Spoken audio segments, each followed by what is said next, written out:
I watched her through the kitchen window. Elena. Perfect hair, perfect smile. She was holding my father's hand, not like a neighbor, like something else. He was laughing. I hadn't heard him laugh like that since Mom died. That should have made me happy. It didn't, because I saw what he couldn't. The way her eyes calculated, the way she touched his arm just a second too long, the way she tilted her head when he spoke, like every word was gold. My father was 72. She was 45, and she wanted something. I could smell it. So I made a choice. A bad one. But I'd make it again. If you want to see how far a son will go to protect his family, hit that like button and stay tuned. She moved in on a Tuesday, mid-September, the kind of day where the air smells like dying leaves. She knocked on our door with a basket of muffins, blueberry. My father answered. I was in the hallway. I saw her scan the house, quick, professional. Then she smiled and said she was new to the neighborhood and wanted to introduce herself. My father invited her in. Of course he did. He was lonely. Mom had been gone 2 years. He still set a place for her at dinner sometimes. Elena sat on our couch and talked for an hour about nothing, about everything.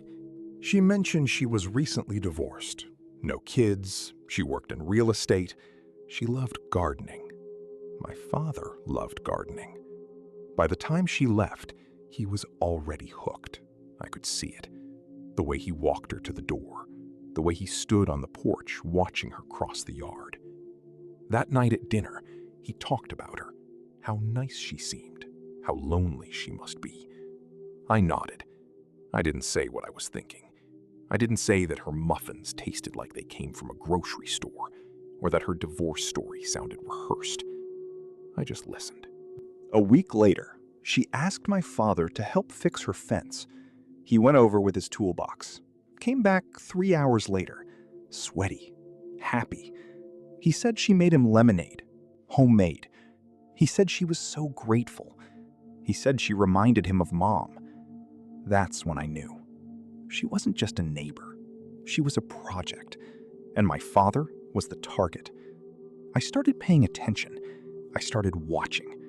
Because something about Elena didn't add up, and I was going to figure out what. She started cooking for him every Sunday. Lasagna, pot roast, apple pie.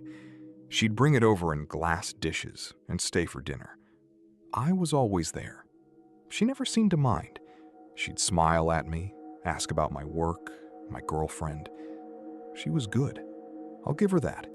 She knew how to make people comfortable.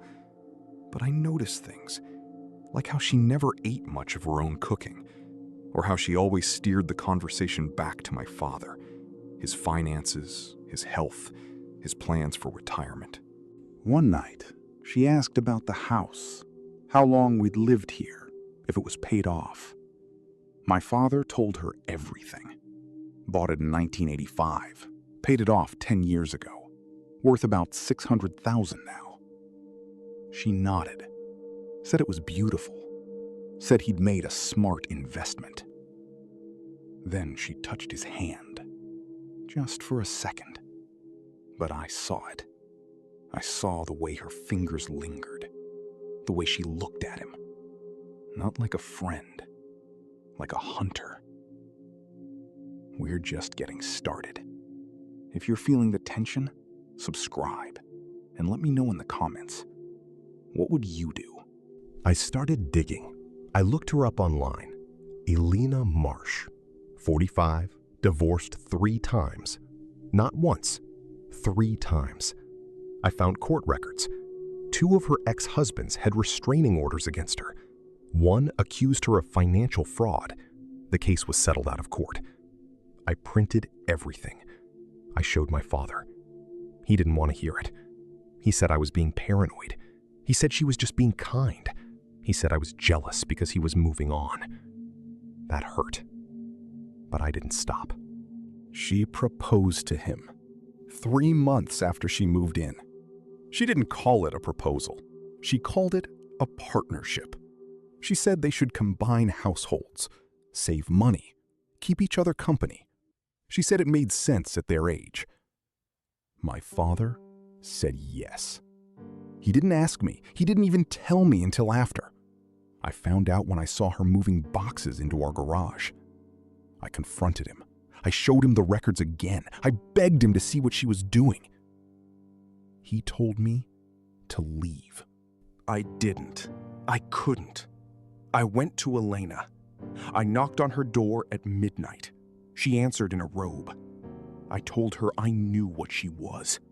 I told her to leave my father alone. She smiled. That same perfect smile. She said I was a good son. She said she understood my concern. Then she said something I'll never forget.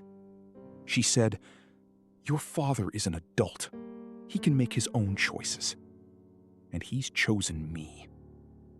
She closed the door. I stood there in the dark, shaking. Not from fear, from rage. That's when I decided I couldn't let her do this. I couldn't let her take everything my parents built. I couldn't let her erase my mother's memory. So I started planning. I wasn't going to hurt her, not physically, but I was going to make sure she left, and I was going to make sure my father never looked at her the same way again.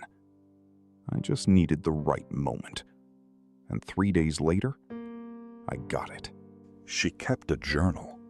I knew because I'd seen her writing in it. She'd sit on her porch in the mornings with coffee and a leather notebook.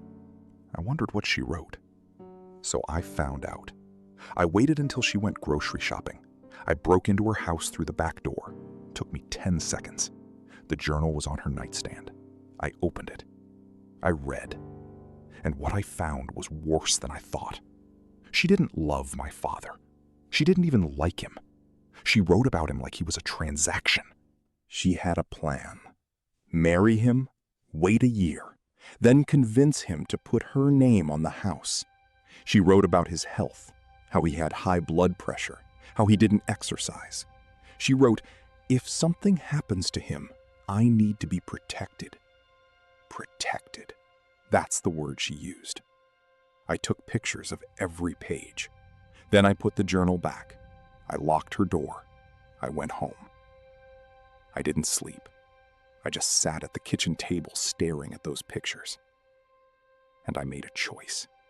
I called her the next morning. I said I wanted to apologize. I said I'd been harsh. I invited her to dinner. Just the three of us. She agreed. She sounded pleased. Victorious even. That night, I cooked. Chicken. Vegetables. Nothing fancy. My father was happy. He thought I was finally accepting her. I let him think that. After dinner, I poured wine. I waited until she was relaxed. Then, I put the printed journal pages on the table. I didn't say anything. I just watched her face. She went pale. My father picked up the first page. He started reading. She tried to explain. She said it was taken out of context. She said it was just venting. She said she loved him. My father didn't speak. He just kept reading, page after page. When he finished, he looked at her, really looked at her. And I saw the moment it broke. The illusion, the fantasy, all of it. He stood up. He told her to leave. She didn't move. He said it again, louder. She left. She moved out 2 days later. I helped her pack. She didn't say a word to me, just stared, like she wanted to kill me. Maybe she did. My father didn't speak to me for a week. Then, one night, he came to my room. He said thank you. He said he was sorry. He said he'd been a fool. I told him he wasn't. I told him he just missed Mom. He nodded. He cried. I hadn't seen him cry since the funeral. We didn't talk about Elena again. But sometimes I see him looking out the window at her old house. A new family lives there now, and I wonder if he thinks about her, if he misses her, if he hates me for what I did. I don't regret it. I'd do it again. Because she wasn't just stealing his money. She was stealing his dignity, his memories, his life. And I couldn't let that happen. So yeah, if the neighbor hadn't tried to steal my father, I wouldn't have done it. But she did. And I did. And that's the end of it. Thanks for watching. This story was a wild ride. Don't forget to like, subscribe, and comment below to help the channel grow.